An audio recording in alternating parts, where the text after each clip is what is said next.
Olá, pessoal, tudo bem? Sejam bem-vindos ao canal Humanitas, o canal de pesquisa na área de humanidades. Eu sou o professor Cristiano Mello e falo aqui com vocês. Hoje, dia 14 de abril, segunda-feira, às 19 horas, teremos uma live muito especial, intitulada O Candombe do Uruguai, uma cultura de resistência, com o pesquisador Miguel Ângelo, da UNILA.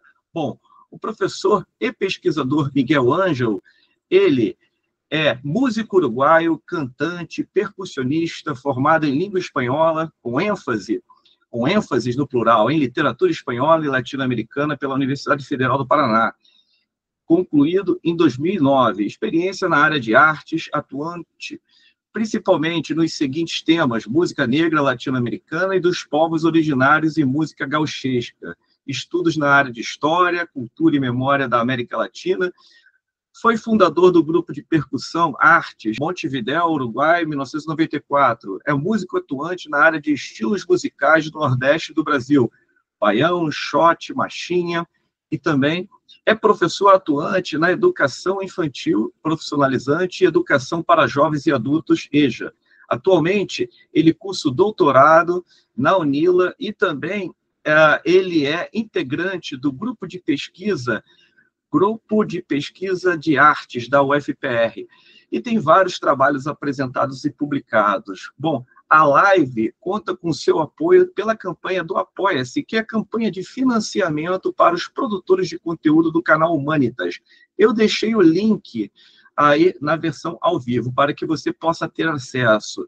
E cabe lembrar que o Café das Humanidades, em parceria com o canal Humanitas, oferece uma grade de cursos que são cursos destinados à capacitação acadêmica e científica, cursos de escrita acadêmica, curso de artigo científico, de tese, dissertação, enfim, os cursos, todos eles são com preços acessíveis. Você pode também acessar os links dos cursos pela descrição do canal. Bom, professor Miguel me ouve muito bem. Cabe lembrar que o Instagram do professor Miguel é Miguelito Afro. Bom, temos a primeira questão que eu sempre gosto de estabelecer com os convidados do canal sobre a carreira profissional, a carreira acadêmica. Bom, poderíamos começar, Miguel, pela a sua trajetória como pesquisador no campo das letras, da música e das artes. Certamente, as suas informações serão preciosas para que o público aqui que assiste a nossa conversa pode entender um pouco mais como surgiu esse interesse pelo candombe, que é uma música uruguaia, uma música de resistência, uma música basicamente da negritude que reside, no Uruguai hoje. Então, quer dizer, e também uma música que traz uma letra de resistência, uma letra muito forte. E gostaríamos também de ouvir essa sua formação que despertou esse interesse pelo gênero musical. Fique à vontade para iniciar a nossa conversa. Buenas noches a todas e todos. Buenas noches, professor Cristiano. Muito obrigado por convite. É uma oportunidade de poder divulgar hoje a cultura negra do meu país, que pouco se conhece. Eu começo com um interesse na pesquisa com a música e a literatura a partir dos trabalhos feitos na Universidade Federal do Paraná, onde trabalhei com música e literatura cubana, mas eu já venho de uma família com um peso muito grande de musicalidade negra, não?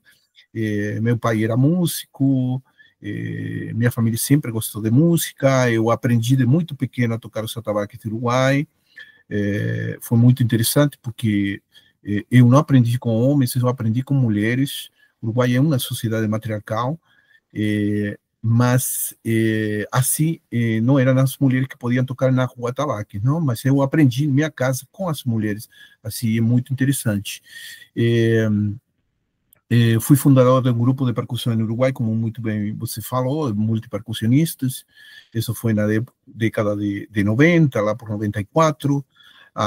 Aí começou essa necessidade de conhecer um pouquinho mais da cultura negra do meu país, se bem eu não estava dentro dos estudos terciários, nem estava dentro da academia, isso foi me impulsando. Então, essa necessidade de conhecer a musicalidade e a história negra do meu país através da música, ela vem de muito cedo, não?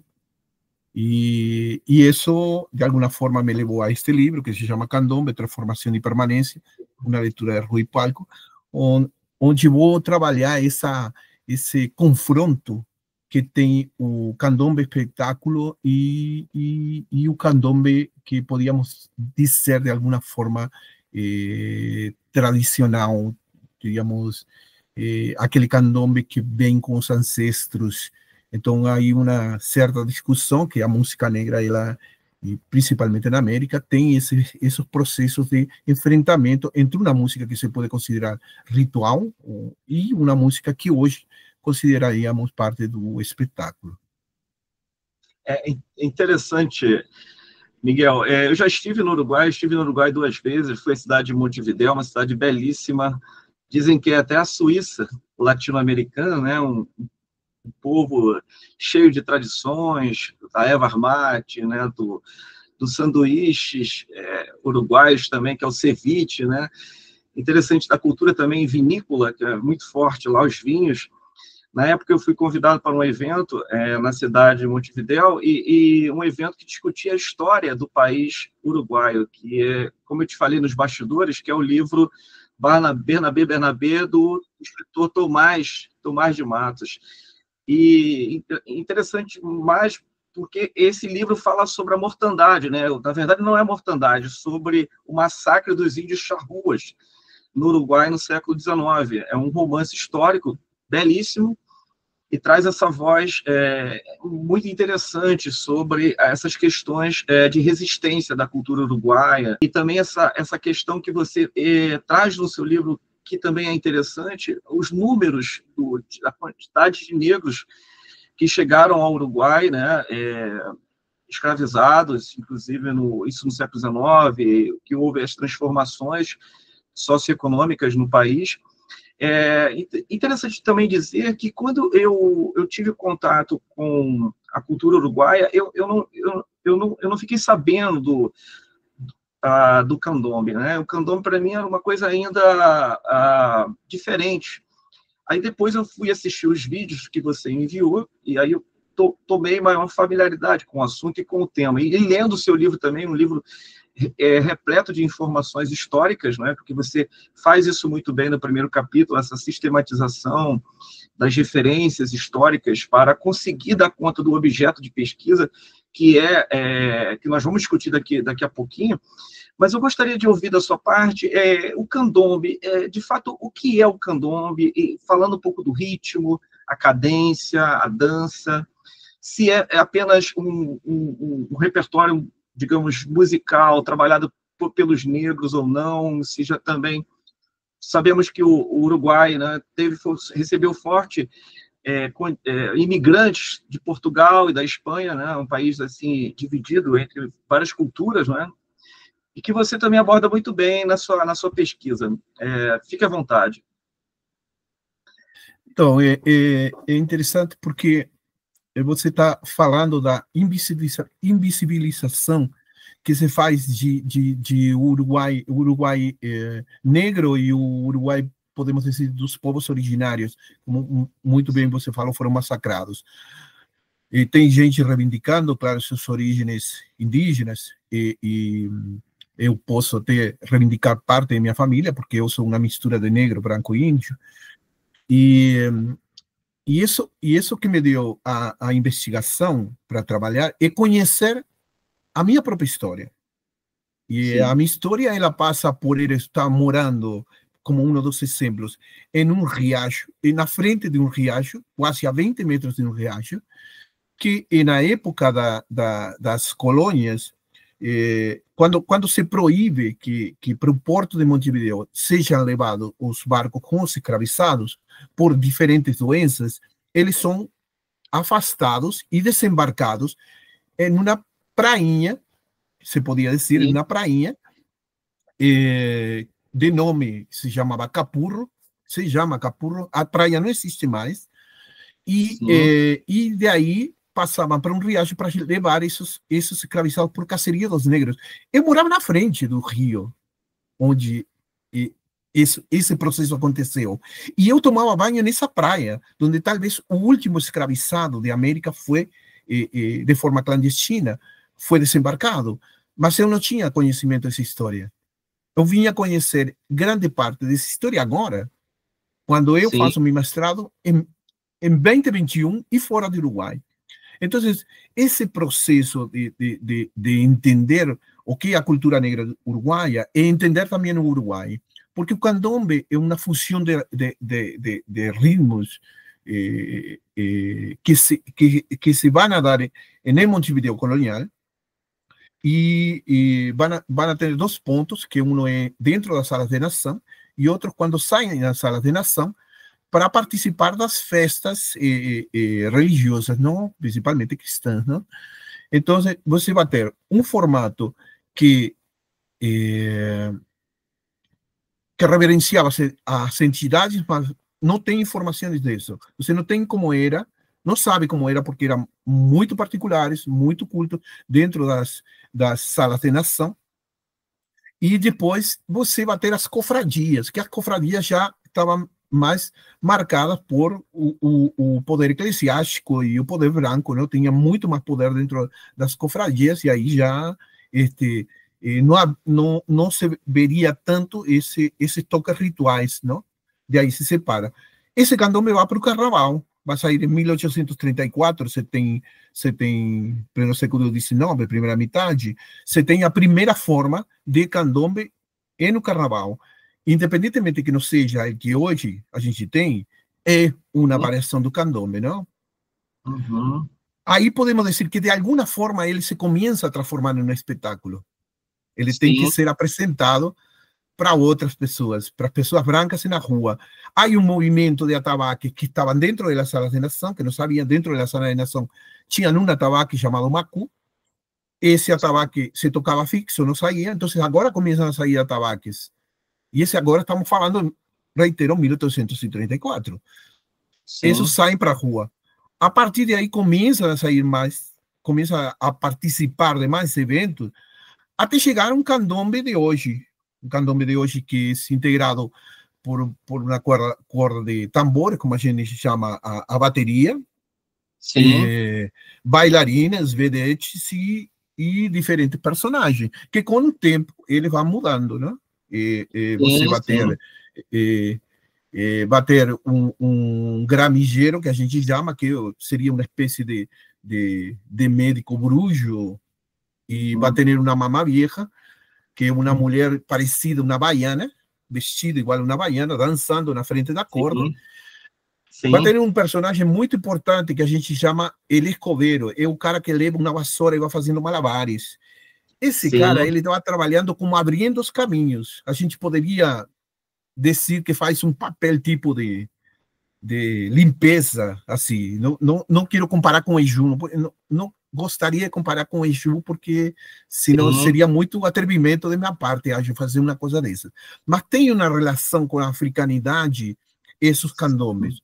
Hoje esse candombe se tenta reproduzir, sim, tá? E se tenta chegar a entrelaçar com as entidades africanas, não? Com esse ritual. sim, Mas está muito longe ainda.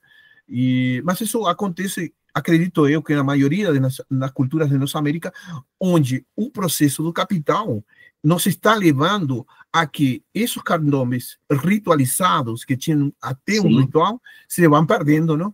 Se vão perdendo aos poucos, porque já não manda mais o comum, o popular, a pessoa que saía a bailar até o carnaval na rua, não manda sim, mais. Quem manda é uma TV, uma organização governamental que diz como você faz e em que momento faz, não?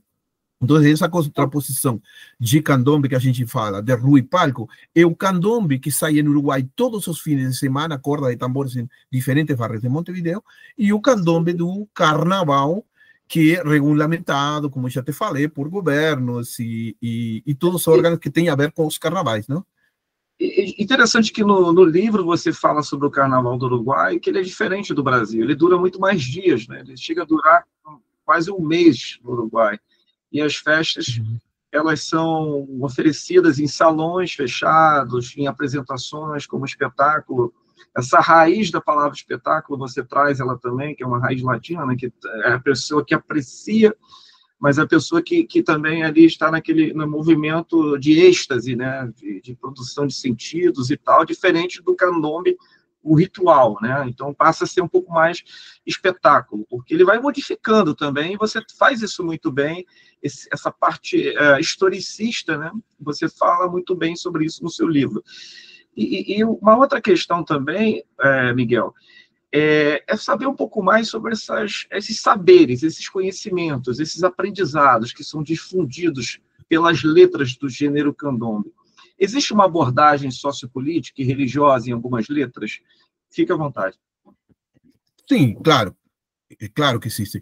Eu falo que se eu não tivesse entrado, e isso tenho que dizer que minha mão foi guiada, assim, minha cabeça foi guiada. Acho que não passei um dia escrevendo, assim, eu não falar, não pedi para o santo, me ajude a não escrever bobagem. Assim mesmo. Sim, sim. A minha entrada no candomblé me ajudou muito a compreender alguns movimentos. E falo movimentos no sentido de leitura também. Leitura, aprendizado, Sim. imagens. Como poder englobar todo esse conhecimento para poder repassá-lo. Uhum. O candomblé lógico, você não pode pensar que não existe um amarre espiritual quando um atabaque, uma corda de tambores de uma comparsa leva mais de uma quadra, tá? Sim. Então, o tambor que vai tocando lá atrás, o cara que vai lá frente, uma quadra ou duas quadras lá na frente, está dançando. Existe uma linha imaginária, energética, que faz que esse cara se meja, que esse cara Uhum. baile, que o cara que está Sim. doente, de repente, largue a bengala e dance. E Isso, dança. isso é, isso é, você não tem como explicar, talvez cientificamente, explique o espiritual. Então, não Uhum. fique atrás. Utilize a espiritualidade para explicar. Há uma relação política, social, sim, porque o candombe em um segundo momento, porque há um primeiro momento que o candombe viaja, de alguma Uhum. forma, em 1820, com Sim. o general Artigas, para o Paraguai, onde hoje se estabelece o Cambacoa. E eles tocaram um candombe lá no Paraguai, eu estive há pouco tempo, fazendo a pesquisa de campo do doutorado, e, Sim. e a gente não pode dizer que esse é o mesmo candombe que eles levaram de Montevideo há mais de 200 anos. Mas a gente Uhum. também não pode negar, porque não tem um registro. Assim como não tem um registro dos primeiros toques de candombe em Montevideo. Uhum. Então, a gente está trabalhando em muita raiz de conhecimento rítmico e muita raiz espiritual para essas coisas. O conhecimento de campo, se a gente não tem esse conhecimento do mundo, a gente não escreve sobre isso. Porque, aliás, Sim. há pouco material escrito, porque tudo aquilo que te trata de cultura negra, religiosidade, se bem agora se trabalha muito na academia, também se rejeita um pouco também. Se Sim. rejeita na academia e se rejeita na educação pública. Então, de trabalhar, e mais quando falamos política, o candombe de Uruguai se espalha, e na época da ditadura militar também, porque a ditadura militar pretende embranquecer o centro da cidade. E para isso, ajudado por a Uhum. especulação imobiliária, derruba os cortiços, clássicos cortiços do Uruguai, meio mundo e cortiço Ancina. Ele vai derrubar e vai tirar as pessoas do lugar, como se fosse Sim. um segundo êxodo, entendeu? Você tirou as pessoas da África do lugar. Agora elas estavam Uhum. estabelecidas, estavam em seu ponto, em seu lugar de referência cultural, e você as arranca. As arranca porque Sim. precisa que esse lugar se embranqueça. E eles não Sim. fizeram só isso. Eles fizeram isso com o carnaval, tentando tirar a festa negra, que era chamada, que se chama chamada, que é uma festa de só comparsas, só grupos negros desfilando na rua, que eles tentam tirar para o centro da cidade, para o principal, a avenida principal. Não deu certo, não tinha como dar certo. Porque é uma coisa, é um lugar específico, entendeu? Sim. E você não tem como tirar. É interessante que Montevidéu é uma cidade plana, né? Não é uma cidade que tenha morros, que tenha grandes conjuntos assim de comunidades, pelo que eu percebi. E eu sei que a periferia existe, a periferia de fato existe. Você fala isso um pouco na sua pesquisa, porque os cortiços serviam para as pessoas morarem próximas do centro, né? Ou seja, para elas encurtarem o caminho do trabalho do centro de Montevidéu até a residência, né? Ou seja, já chegavam exaustas e precisavam dormir, precisavam descansar. Isso você aborda também na sua pesquisa.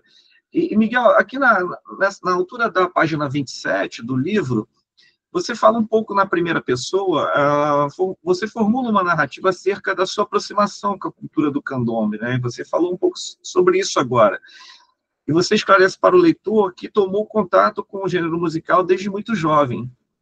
E adiante, né, você fala um pouco, agora citando as suas palavras, você diz assim: embora a visão deste trabalho de pesquisa se concentre no fato musical, este estudo foi levado para além desse objeto, né, que é o objeto candomblé, tentando abranger um campo mais amplo, considerando aspectos significativos sobre os usos e as funções que derivam de poder, que derivam do mesmo, perdão. Foi feita uma imensa leitura sobre a cultura do candomblé como elemento de poder, desde a chegada da população negra ao continente americano, propondo trabalhar a dita temática sob um olhar da escravidão negra na cidade de Montevidéu. Fim de citação. A questão é como o candomblé pode ser incorporado como uma cultura de poder e transformação social na sociedade uruguaia. Fica à vontade. Candomblé é entendido como um ponto de resistência. Eu não sei se hoje me queda um pouco de dúvida, e é uma dúvida gostosa, porque há vários segmentos de candomblé que están se manifestando. El candomblé, por momentos, se ve separado de la luta política. Parece que en un momento se separa, así, y no se toman. Por ejemplo, você no tem pocas organizaciones de candomblé, que serían las comparsas, que están engajadas en la luta política. Muy pocas.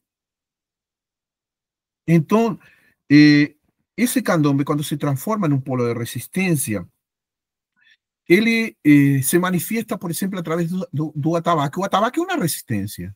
Tocar o atabaque é uma resistência.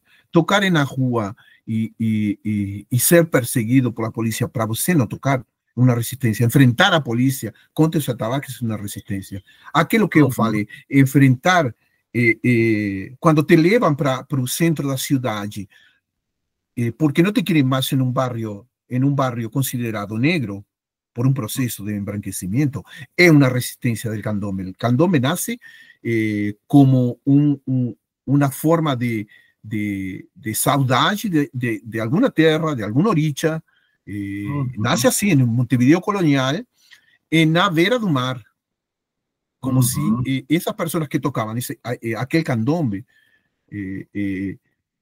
estuvieran tentando se comunicar con el otro lado al otro lado del río, ¿no? Como decía el filme de Walter Salles, ¿no? Estuviesen tentando se comunicar para el otro lado del río, que era África, ¿no? Y entonces ese candomblé de resistencia también intenta comunicarse. Hay un poder dentro del candomblé, que es un poder masculino, que también él es medio que avasallador, ¿no?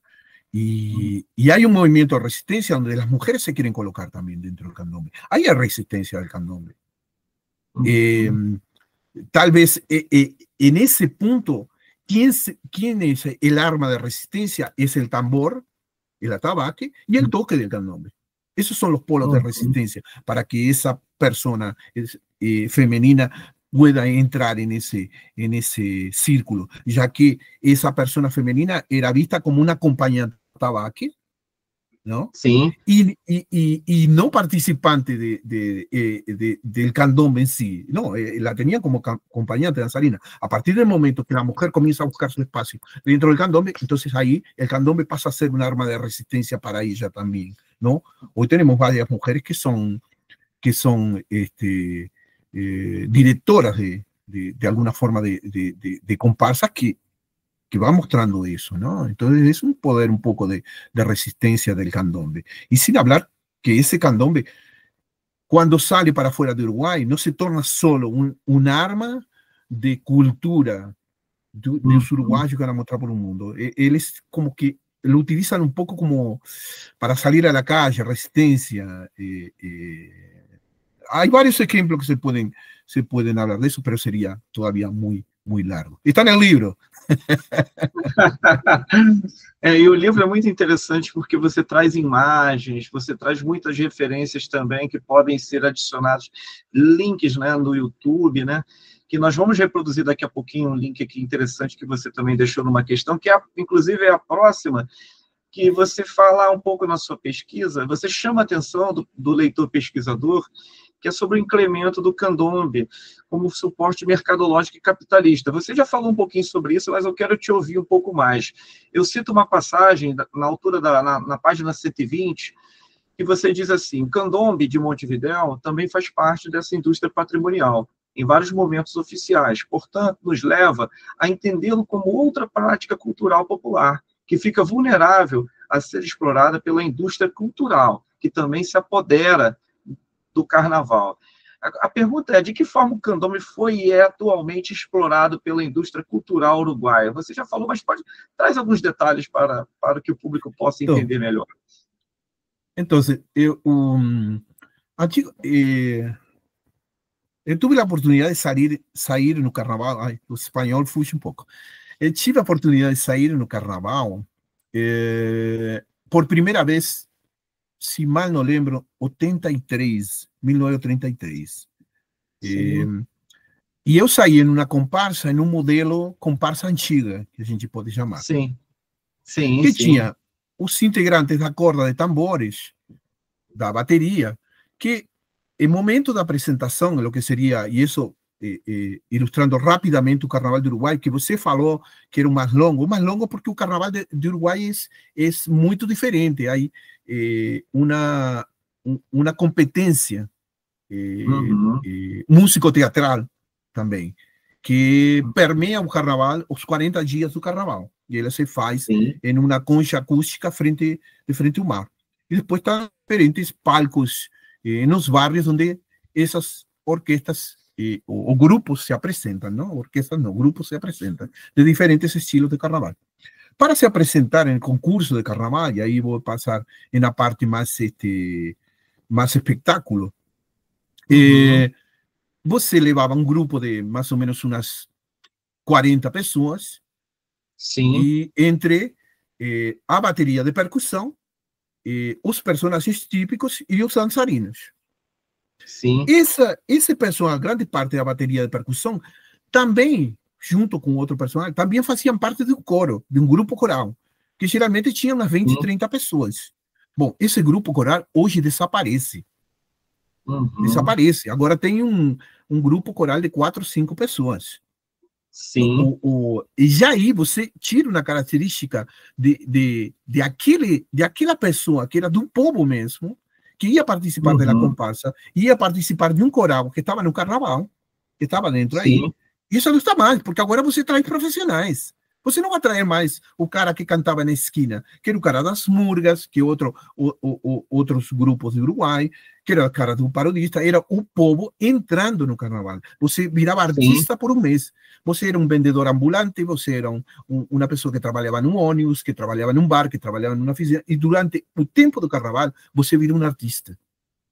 Que é aplaudido, ou que não é aplaudido, que é cumprimentado pelas pessoas, que é cumprimentado pela tua família. Então, esse carnaval popular começa a desaparecer porque o espetáculo nos diz que temos que comprimir esse grupo de pessoas, não? Porque precisamos uma velocidade, porque precisamos outro mais, mas aí que o espetáculo funciona, tirando o popular do carnaval.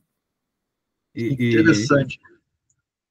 Interessante, porque faz parte também da próxima questão, que na altura da sua pesquisa você faz duas diferenciações curiosas, né? Você fala um pouco do candombe, que é o ritual, e o candombe espetáculo. E eu até poderia iniciar aqui a nossa abordagem com o link que você deixou, né? Para que você pudesse comentar um pouco esse vídeo que eu pretendo aqui transmitir, que você deixou. Vou só fazer aqui a apresentação. Se você estiver assistindo, só dá um joinha aí para conseguir compartilhar, mas já vai passar aqui para que as pessoas possam até que ponto, deixa eu ver se eu consigo aqui transmitir. Já deixei separado. Que fala...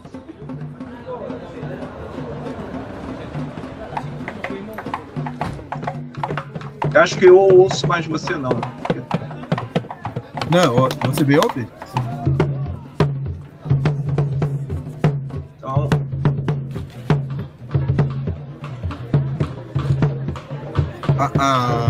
Posso ir comentando em cima do vídeo?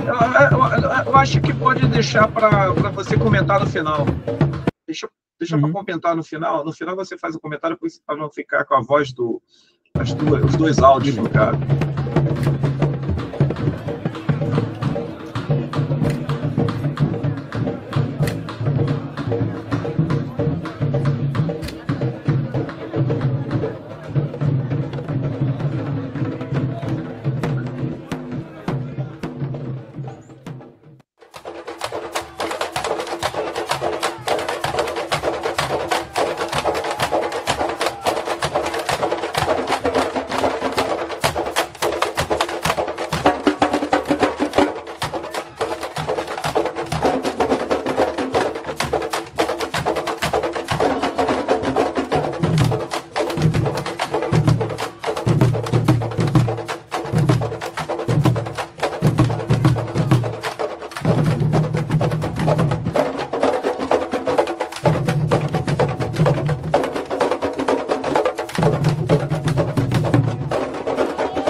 Bom, o que é mais interessante é que essa musicalidade forte, muito preponderante, a gente, né, a cadência também musical envolve o espectador. Fica à vontade para comentar um pouco. Não, é interessante porque são dois momentos aí. O primeiro momento é um momento de a comparsa se preparar para entrar nesse segundo momento que você vê que é o desfile de chamada. Esse, o primeiro momento é um ensaio na rua. Você vê que as pessoas também participam. Se bem tem integrantes da comparsa que estão com todo o uniforme, se poderia dizer, tem outros que estão dançando sem uniforme, mas também as pessoas de lado estão participando dessa festa, dançando, ainda que não tenha elas participam, claro que los cercam para não estar muito perto e não atrapalhar esse ensaio da comparsa. Mas também existe outra saída dos atabaques, também informal, onde saem os tambores tocando e as pessoas também participam dessa saída, não? Sim. Principalmente no momento, por exemplo, como 6 de janeiro, 6 de janeiro, Dia da Reis, em todo lugar tu vas encontrar 6 de janeiro, Dia da Reis, comemoração para São Baltasar. Festa de São Baltasar na maioria dos lugares de América, os candombes, que candombe é uma palavra genérica para dança e ritmos negros latino-americanos, os candombes vão sair. São Baltasar é reverenciado e festejado em vários lugares. Então você vai ter esses dois momentos. O primeiro momento está essa saída para o ensaio, para o segundo momento, que se vê 2015, chamada 2015 El Lumbé. É uma comparsa. Você vê que aí tem todo grade. Aí tem todo grade, grandes luzes, e esse espaço, eles têm um tempo para passar. Mas esse desfile que se chama chamada, são muitas quadras. São muitas quadras, caminhando com seus atabaques. Agora, qual é a diferença? Que no primeiro espaço, que é um ensaio, se os caras, os tambores, eles se desafinam, ou abaixam, como a gente fala, baixar, que baixam, eles colocam na beira, fazem um fogo com papel, colocam na beirada e começam a esquentar para afinar eles novamente. Você pode fazer. Na outra versão espetáculo, que é a segunda parte, com aquela todos amarelos e aquelas moças com grandes flores, aí você não pode fazer isso. Porque você perde pontos. Porque aí você está no concurso, entendeu? Está no concurso, então você não tem como. Aí você tem que ir rápido, aí você tem uma hora para passar em tal lugar, tem determinado no outro não. Você pode tocar quanto quiser, quanto se cansar na rua, e se você começou a tocar isso, não quero tocar mais, cansou, não quero tocar mais, o chefe da corda parou tudo e não tocou mais. Entendeu? O quem comanda disse, não, vamos parar tudo, para. Mas no segundo, que é o carnaval, não tem como. O único que manda aí é o dono da parada, que é o dono do carnaval, o dono do espetáculo, o dono e que pode vir por várias partes. Pode vir por a TV, por o sponsor, por a prefeitura. Quem comanda tudo isso, entendeu? Que cobra ingressos também, ou essas pessoas assistem claro. Cobra ingressos, existe uma indústria mercantil por trás, né? Claro, porque detrás dessas grades que vimos no segundo momento, aí tem cadeiras que são cobradas para você sentar. Poucos lugares que você pode assistir de graça, mas aí é cobrar. Imagina o sambódromo, mas que fosse toda rua, não? Várias ruas. Porque eles desfilam na rua, decía Barrio Sur e Palermo, não? Então se chama uma rua Ilha de Flores, que é uma rua muito grande. E aí vão desfilando as comparsas ou saem os grupos durante isso. O candombe ritual sai em todos os barrios, já te falo. O candombe ritual sai em todos os barrios. E esse pode acontecer todos os domingos. O que eu falo, candombe ritual. Por mais que você diga, não, eu vou sair com meus amigos porque vamos levar os tambores, porque vamos sair, porque vamos tocar, porque temos que ensaiar. Não importa.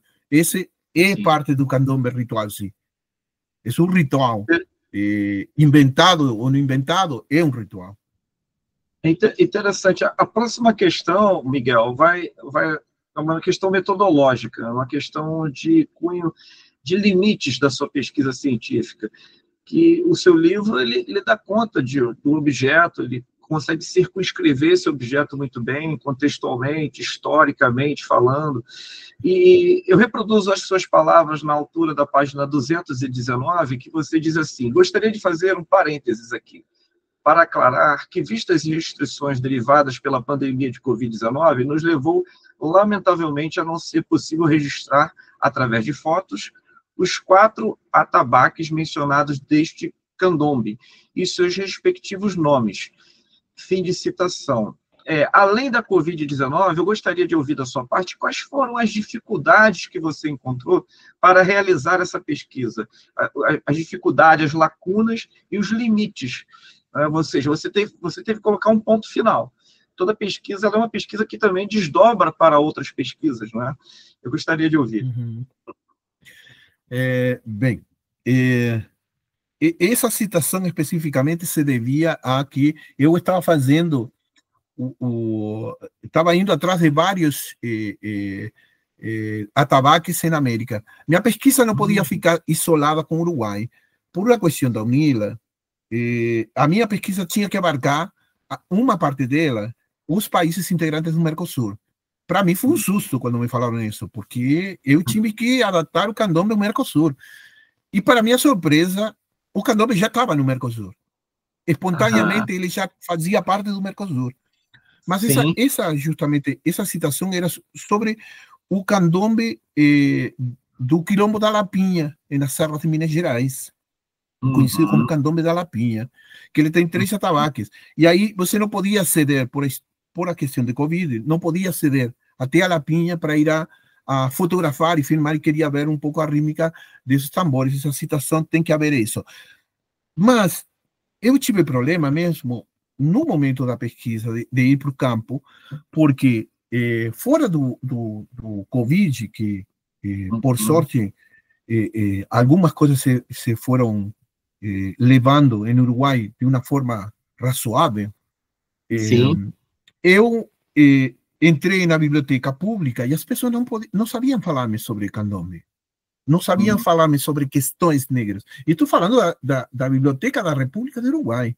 Não era, não era porque as pessoas eram ignorantes. As pessoas não sabiam porque não tinha quem organizasse isso. Então, eu entrando pela página da internet, encontrei muitos dados que muitas pessoas podem aceder, mas eles são limitados, porque ninguém fala disso. Essa invisibilização, ela vem até esses pontos, não? Sim. E que você também comenta que isso não é colocado nos livros didáticos, né? Não, e isso não está nos livros didáticos.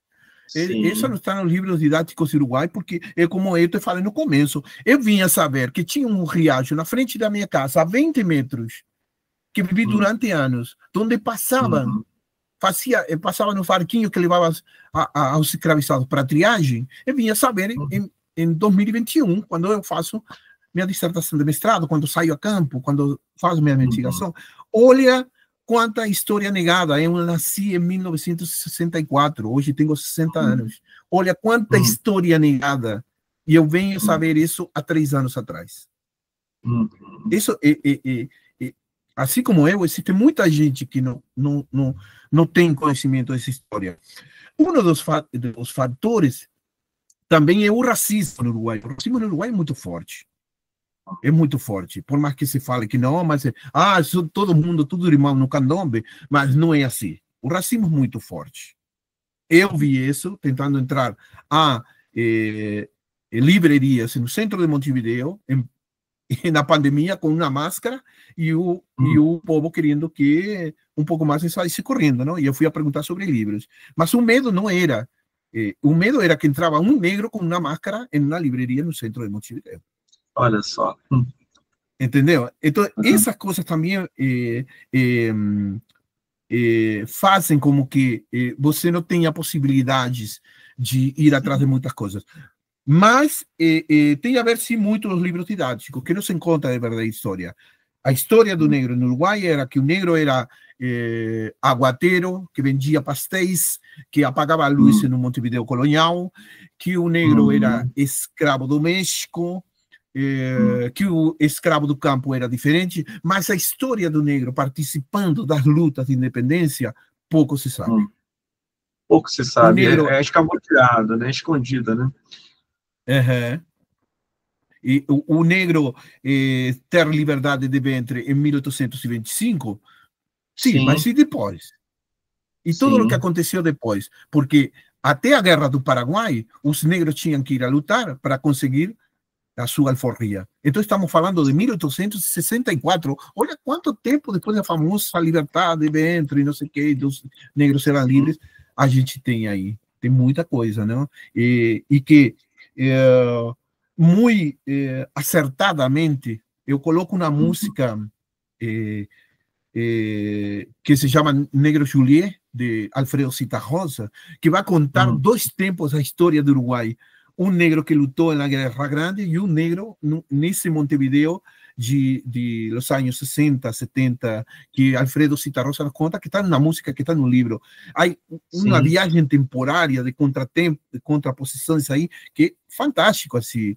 E essas coisas eu fui vendo. Então, a dificuldade é a falta de informação. Interessante que essa sua reflexão, ela vai encontrar a próxima questão, que você reproduz o texto da professora Janes Leiva Aparecida, né, sobre a questão, eu vou ler aqui a pergunta, né, sobre o ensino de cultura africana em algumas escolas do Uruguai, em especial na capital Montevidéu. Você reproduz algumas reflexões da professora Janes Leiva. Citando ela, eu aqui... Estudamos e ensinamos mitologia grega na escola, mas não aprendemos e nem ensinamos sobre os mitos africanos, e pouco sobre os mitos indígenas. Ambos estão ricos em significações. Há trabalhos interessantes nesta área, mas que ainda não receberam o reconhecimento e a legitimação necessária para adentrarem nas salas de aula, para romper esta barreira cultural, que é também uma barreira de classe. Fim de citação. Você concorda com as reflexões da professora, e quais são os motivos, justificativas e possíveis soluções para que haja um verdadeiro respeito e ensino na educação pública sobre a questão do racismo? Fique à vontade. Isso é evidente, e acho que se tornou evidente através de nossa fala, que a invisibilidade é uma parte do que se trata este livro, não? E a invisibilidade, ela se dá dentro da escola também, a partir do momento, como eu já te falei, que nos livros de história eu não conheci nada, eu conheci muito pouco. O negro que eu conheço nos livros de história parece que fosse um negro sumiço, que não era resistente, que não ia para a resistência, que não ia para a luta, como se o negro fosse, tivesse que agradecer no longo da história ele ter sido libertado, não? E como assim, a gente tem que agradecer os processos libertários, mas nunca se diz poucas vezes se diz que o negro participou desses movimentos, não? Sem negar as pessoas brancas que participaram, não, ao contrário, também, se não fosse também por pessoas brancas que estavam nesses movimentos, a gente não conseguiria também. E eu acho que a gente não pode ir para dois extremos e ficar em um lado só. A gente deve... E o fato o que quero chegar a dizer, que o fato de chegar um negro na universidade e ter um novo diálogo, se conta uma nova história. E o fato de chegar os negros que são da religiosidade africana ao mundo acadêmico, contam outra nova história também. Porque a gente traz a sapiência que nossos pais de santo, nossas mães de santo, nos estão passando, nos estão dando para a nossa história, para a nossa resistência, e nós estamos levando hoje para as academias. Isso não se tem e não se permite fazer na escola. Porque na escola você tem todos os grupos de... você me fugiu ainda, que tratam a integração das disciplinárias, mas que quando você vai falar de religiosidade, se você vai falar sobre africanidade, já começa a ficar com os cabelos de ponta, não? A gente macumba, a gente vai falar disso, a gente vai falar do outro, sem conhecer nada de lo que se está falando, sem perguntar. Então, ainda dentro do ambiente educativo, a gente tem uma rejeição, a gente tem uma discriminação e ainda não conseguimos falar tudo o que precisamos e o que necessitamos. Por que trabalhar? E aí venho, por que trabalhar através da música? Porque através da música eu posso trabalhar vários elementos e das letras das músicas, eu posso trabalhar vários elementos sem começar a chocar, a ter esse choque com quem me está ouvindo. Ela já começa a se soltar. Opa, calma aí, é a música que eu ouvi. Então, essa musicalidade e essas letras de música nos levam a que fiquemos mais abertos a querer entender essa nossa história. As diferenças, a questão da alteridade, das diferenças, né? A música pode sim, concordo plenamente com você. Interessante, Miguel, nós estamos chegando nos 10 minutos finais, desculpa até te interromper, mas a próxima questão, ela se volta a...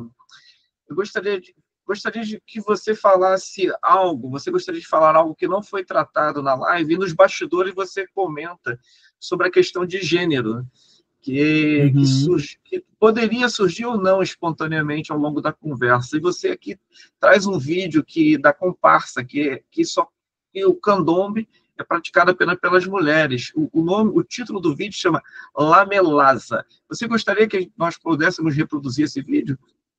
Poderíamos reproduzir? Tá, então vamos reproduzir esse vídeo para terminarmos aqui a nossa abordagem. Só um pouquinho. Deixa eu só... Lamelaza. Você pode comentar, talvez no final fica melhor também, né? Vamos ver se nós conseguimos reproduzir ele inteiro, porque são 5 minutos e 56 vídeos. Nós podemos pular algumas partes. Vamos lá.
parar aqui um pouquinho o vídeo, mas o que é interessante é que a cadência musical ela vai acelerando e essa participação representativa feminina é muito forte, né?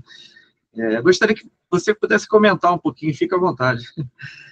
Então, é interessante porque é um grupo de mulheres que nascem em um bairro próximo ao barrio Encina e que essas mulheres se juntaram por a necessidade de tocar tambor juntas. Tocar juntas e a particularidade que tem que elas tocam e ao momento que diziam que não tocavam forte, não sei o quê, e que veiam que seus companheiros queriam participar também, elas falaram, tudo bem, vocês podem participar, mas só tocando o último domingo de cada mês com a gente. Sim. Não, senão não podem participar, entendeu? E elas tomaram isso não como um desafio, sino para incorporar um toque forte, mais forte dentro do toque que elas faziam, porque esses homens entrando aí exigiam nelas a levar com mais força, com mais interessante. Sim. Lembrando que o Uruguai foi um dos países onde os direitos das mulheres foi muito de começo do século de 1900, as mulheres conquistaram muitos direitos e isso é super importante. Eu sempre conto que a primeira mulher que votou na América é uma mulher negra brasileira em uma cidade que se queria, um município que se separava de 3 cidades, a qual cidade pertencia, que foi a primeira mulher que vota em América, e isso foi em 1927. Primeira mulher negra e brasileira vota no Uruguai. Mas nesse dia colocaram uma mulher branca também, que votou supostamente na mesma hora, tá? Imagina que só a mulher negra ia votar, né? Então, a mulher vai ganhando espaço, e ganhar espaço na comparsa, ela ganhava espaço dentro da bateria com os homens. Mas era como se, olha, eu te deixo estar aqui, entendeu? Você toca aqui porque eu te deixo, porque estou te deixando de alguma forma. Não é porque você toca bem, na verdade é porque eu estou te deixando. Sim, um pouco assim que trabalhavam, não? E, sin embargo, elas tocavam muito bem. Mas a particularidade desta comparsa é que só mulheres, só elas tocam, só elas mandam, elas se organizam em diferentes núcleos, mientras tanto que nas comparsas tradicionais, elas têm um dono. E estas são organizações, e tomam aquilo que eu falei, o tambor e o candombe como algo de resistência. O tambor é arma de resistência e o ritmo é arma de resistência para ela se poder manifestar e suas inquietudes frente à sociedade. Aí o candombe é resistência. Legal, legal, Miguel. Nós estamos chegando próximo das 20 horas, faltam 2 minutos, e o canal Humanitas agradece a sua participação e mostra o seu livro novamente. Seu livro está sendo lançado na cidade de Curitiba, em várias outras cidades do Paraná, né? No Uruguai também você pretende fazer um lançamento ou ainda não sabe? No Uruguai? Ainda não sei. Ainda não sei, está meio confuso, mas pretendo, é a intenção. É a intenção fazer no Uruguai. Eu gostei muito de ter visitado lá nesse período que eu fui fazer o congresso, né? Eu fui convidado pelo Ministério da Educação do Uruguai, e foi sobre um evento, sobre o romance histórico uruguaio, né? Então, assim, foi uma honra representar o Brasil naquele período, em 2018. E, novamente, Miguel, agradeço o aceite do convite. O canal Humanitas está de portas abertas para uma próxima conversa, se surgir essa oportunidade, né? E também vou deixar, posteriormente, você pode deixar o link, né, de compra dos livros, né, do seu livro, né, para que as pessoas que estão assistindo possam adquiri-lo. Um abraço, né? Um abraço grande. Obrigado, Tiago. Um abraço. Um abraço também. Ficamos até uma próxima. Até logo. Uma boa noite a todos. Até logo. O canal Humanitas agradece.